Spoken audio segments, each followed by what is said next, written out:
So welcome to this edition of the Foodie Frequency. I'm Ruth from Hunny Cottage Bakery, and you are? Liam Dillon from the boat. Cool. Since last we've recorded, you've relaunched. We've done.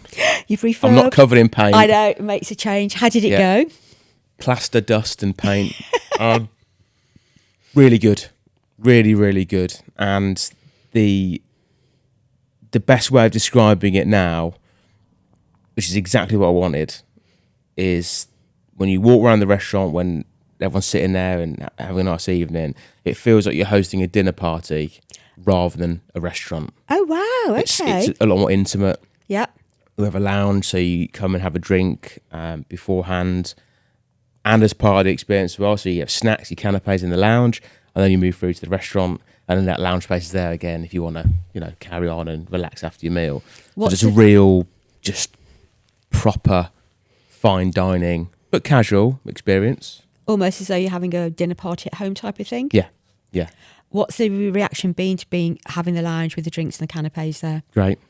Really good. We had it before when the boat was, first opened as a proper pub bar where people come for a drink first of all. When COVID hit, I removed it because I had to spread all the tables out. Yes. And that's kind of why we lost that drinking area or space to relax before and after your meal. And then in the summer, we had the garden space, so we used that as more of a kind of a green room, if you will. Yeah. And then, I've always wanted to get it back. And now it was the right time with the renovation to kind of put that proper lounge in place. And it's gone down really well. Really, Cool. really well. Renovations go okay in the end? Yes, there's still more to do, to be honest. There's still things I want to tweak and change. So we're doing that over the coming weeks, maybe months. Were they tweaks or changes that you didn't get a chance to do, or are they as a result of you've done, you go, just need that changing now? Or it was things that we didn't have time to do, really. They weren't in Okay. the initial, it's going, do you want to change that shelf? I was like, well, that's going to cost more money, so we'll just wait. I don't want to do that yet. And now I've seen how the place looks, and I'm so bowled over with the feel and the look. I'm like, now let's get that change that. So there's more I want to do, and we're just doing it now slowly. And it's tweaks now, rather than the whole process and the whole thing. It's just slowly tweaking the areas, like the front doors, and get a chance to change. But what are you going to do with the front door? A big gate. No. A fort. Drawbridge, that would be cool, wouldn't it? That'd be awesome. For the boat. Drawbridge for the boat. Walk the plank before you come in. Just being more keeping with the place, really, and smart enough. I've tied them up. But there's lots of things to think about. Whenever I make a change, I'm always trying to make a change that's like a million times better. Yes. Rather than replacing what we've got. So the doors we have at the minute are like inset into the restaurant a little bit. And I want to push the front door out to make more a statement, and then a nicer entrance way. So I just take more time, really, to try and make it loads better than just replacing it. Because you have the opportunity to change it. Yes, and it'll last for a long time. Yeah, do it right. So I've just been sitting back on it a little bit. But yeah, things like that just to keep... And, I've been patient, I guess, over 9 years of changing things. So I don't want to rush and ruin it now. So, Okay. but yeah, it's well received. What's it like having your Sundays off? Weird. Really? Yeah, really, really strange. But it's kind of, you've got Sunday off, but then you're still, back in on a Wednesday rather than back on a Thursday. So it's the same amount of time off. But yeah, I'm not, how can I say this without sounding horrible? I don't like being out of work when there's a load of people around. Okay. So I used to love Monday, Tuesday, Wednesday off because everyone's at work. Yes. So you just go about, you go down a bank, you go to the post office. There's no queue. It's quiet, like that, First time we get some time off, it's Sunday, you guys go and get something to eat, and it's packed. I'm like, oh, damn it. That's like, you got to think about stuff now. I never used to have to think about anything. Oh, just go there, just go here, just go there. But the other flip of that is having Mondays off, because lots of places have Mondays off, so they're closed. Yes. So you actually can't do anything on a Monday. True. Yeah, there is that as well. Yeah. But, there is that, to be fair. But, it's a lot of places would open on a Wednesday. Yes. Certainly in Birmingham restaurants and stuff. So the guys would go on a Wednesday because they were closed at the boat. But yeah, you're right now. But I think it's a good trade-off because the team have responded well to the decision of closing Sundays when we first started talking about it. They can have that time with the family. staff retention is important, Yes. I've done well. The team's done really well to work so long without having that weekend at all. You know, we don't have fixed closures. We didn't have fixed closures, so the guys could have as much time off as they wanted or when they wanted it, and that was help with the staff retention.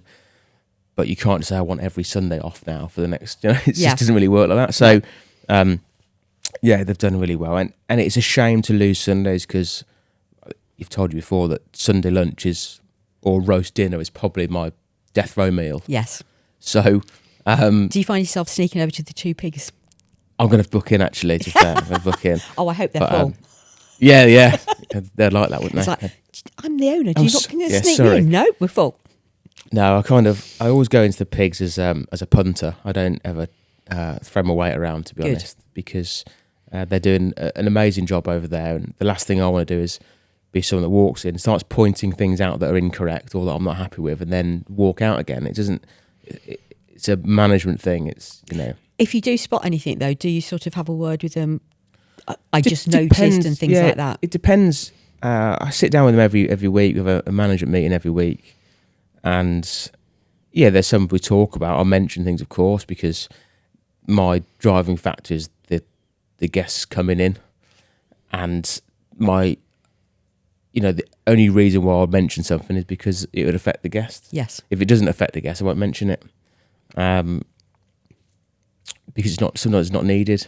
You know, they do a great job. They work really hard, and you know the feedback is enough for me to not knock anyone down. Really, when things could sometimes not be any point mentioning. I'm very conscious about that. So I'll go in there, pay my bills, and you know, I think I get staff discount. I'm not too sure. I'd have a word if you didn't. Come on, there's got to be some perks. Yeah, I guess so. But no, Tom, manager over there, doing a fantastic job, and Beth, the head chef, she's absolutely smashing it. She's really finding her feet. I need to be over there more. But again, I don't want to. It's Beth's, you know, her domain. I don't want to be in there being, Liam's in now, and it's all about me. It's not. It's about them. Yeah, and I've had a couple of people that want to do some interviews with me at the Pigs. I'm like, well, you interview Beth then, because she's the one that's in there day in day out. Really putting the couch on it. How did they take that when you said that? Bit taken back, I think. They didn't really. They're like, well, yeah, but it's your pub. Oh, yeah, but I don't work there. Yeah, pretty much. Yeah. So it's okay. I'm always pushing her to put herself out there, and it's her stamp on the pub, and I embrace that, and that's, you have to, really, because you can't do it all yourself. No. Because if you did that, the boat would then start to suffer as well, wouldn't it? Big trade-off. It's a very difficult thing to learn as a manager, and also instill in the team as well, because it's almost they look to you to push forward and change things. Well, no, because it's your domain. You're in this role now I'll guide and help as much as I can, but it's hard for me to step back. Yeah. But you have to realise you can't do it yourself. It's a really difficult thing to learn. Same with Mike in the kitchen. You know, he's the head chef. The guys come to me with stuff, so we'll speak to Mike. Yeah. Not being nasty, but like that's. He's there day in, day out. You're not, are you? They need to problem solve. Yeah.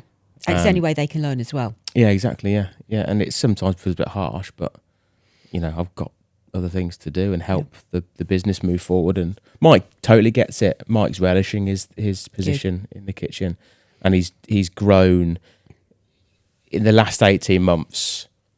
He's really, really taken the ball by the horns and managed that team, and keeps the boat steady, the ship steady. Very, very proud of him, and I hope he continues to work with us for however long he wants, to be honest. Good. But yeah. I know you had hoped, and I know you didn't get a chance to. You were hoping to do some recipe development and stuff like that. Yeah. Are you now having the time to do that? Not at the minute. I'm quite glad I didn't start messing with the menu, to be honest, because with having the lounge, the system, the guest journey changed, the timings changed, the seat numbers changed, the flow of the journeys, it changed. So that was hard enough to get reopened and understand that. Yeah.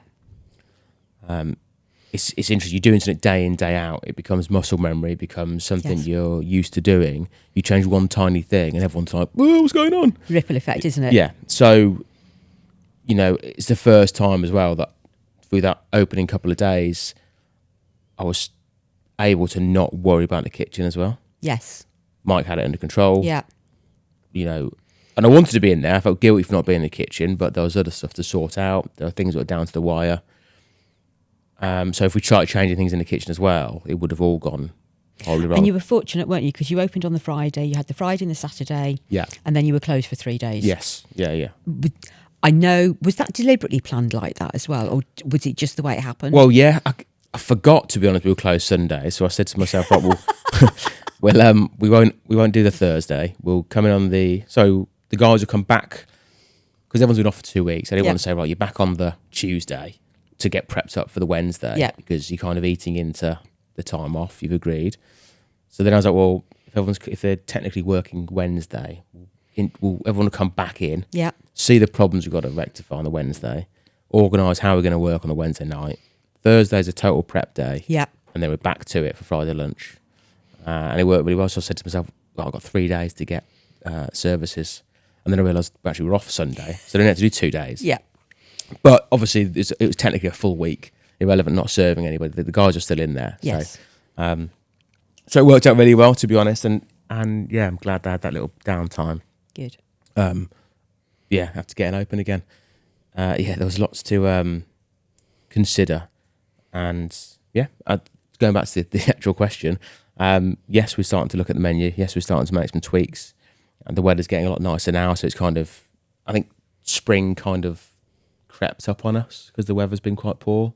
Yeah, it's been strange. It's been in the gardens, and it's, you don't think anything's happening. It looks terrible. It's very cold. And then all of a sudden, bang. Everything's going mental. So my dad, bless him, and a lady called Karen Hayes is helping us out with the gardening and just pruning everything, making sure everything's all good.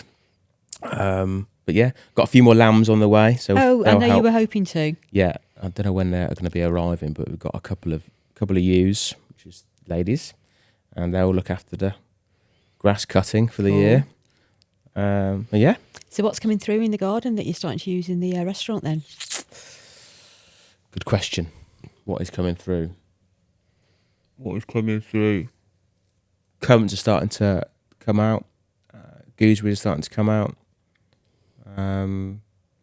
My asparagus didn't work. Oh, didn't it? Got about 3 spears. Aww. Bit annoying. You're going to persevere though, aren't you? Yeah, have to. Yeah. Broad beans are starting to come on now and starting to really get some headway. Loads of flowers and herbs, and sweet Sicily's back. Got our outdoor rhubarb, which is strength for strength. So yeah, there's stuff that we can start integrating into the menu. So out of all of those, what are you excited to bring into the menu? Gooseberry. Really? What are you going to do? Bloody love gooseberries. Bloody love them. I never used to like them, and I like them when they're underripe. Yes. I don't like them when they're overripe, because just sour mush. We've got some different varieties. I can't remember off the top of my head now the variety names. We've got some red, green.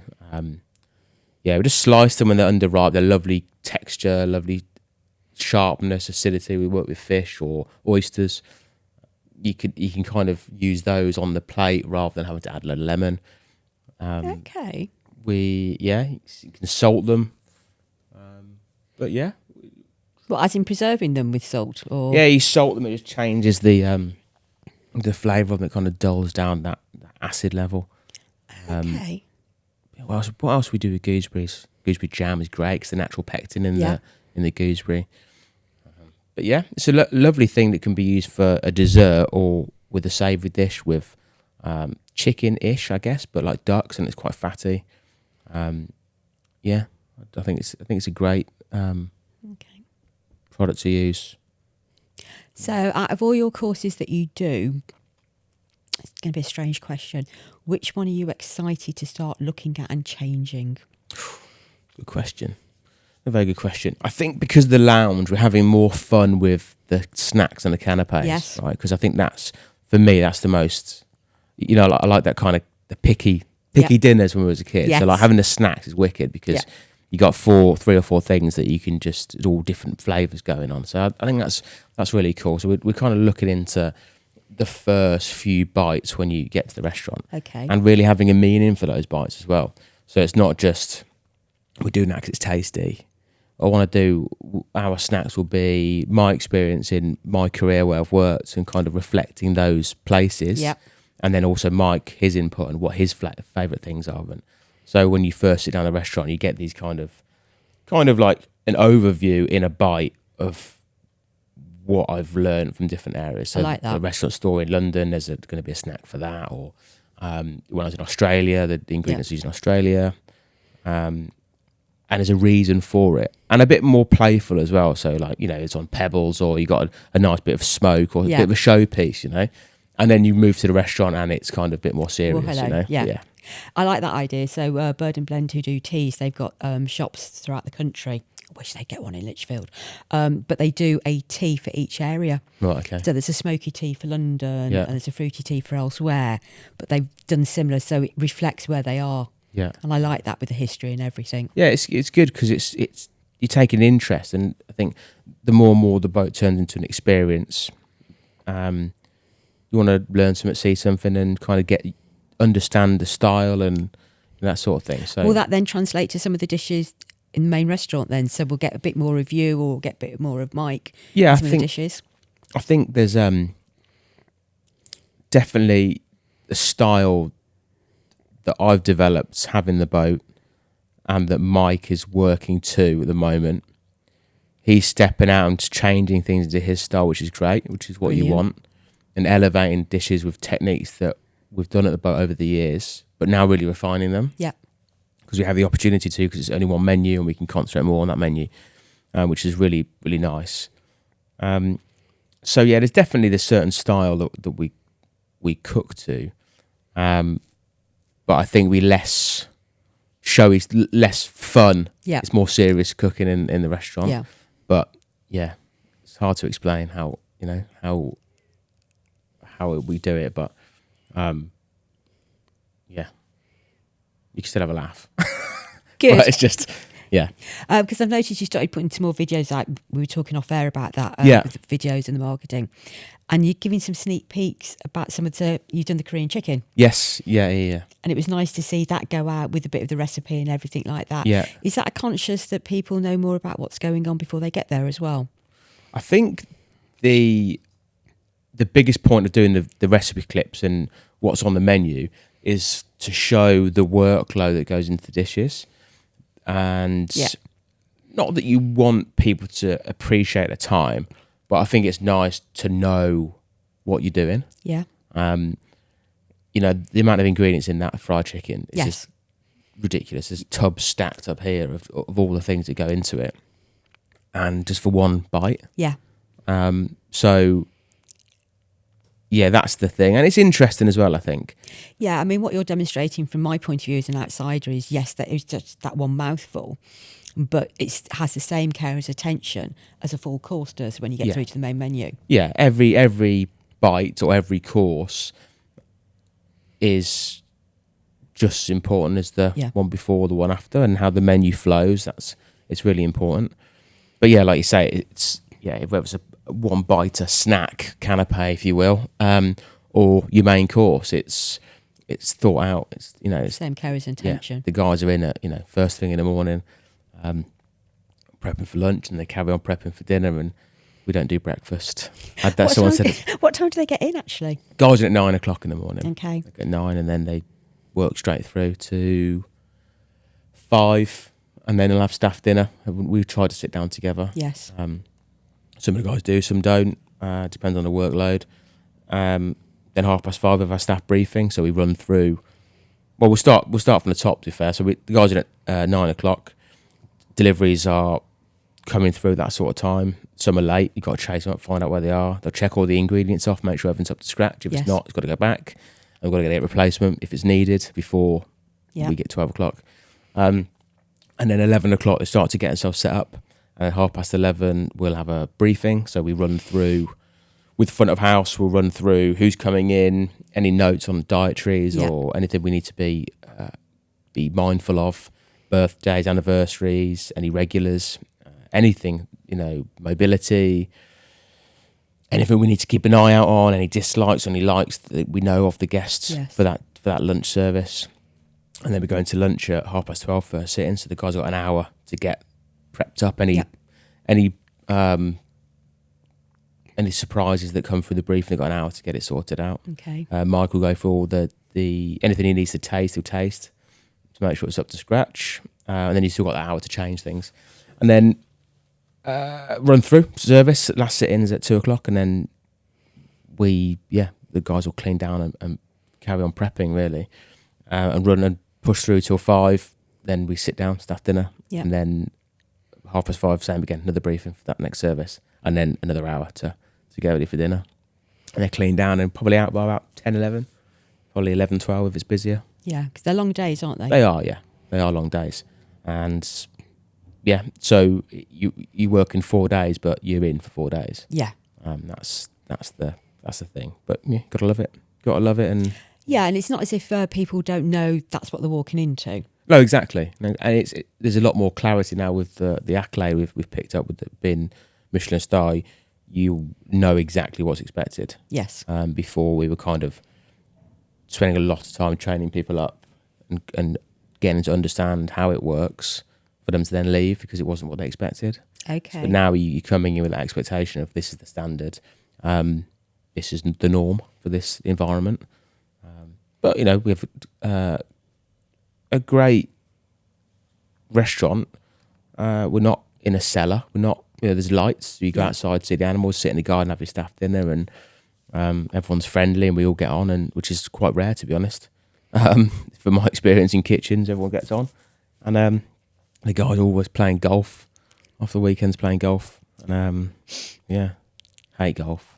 Do you? Yeah. You're just putting that out there. Yeah, sorry to any golf fans, but is that because you're good at it, or?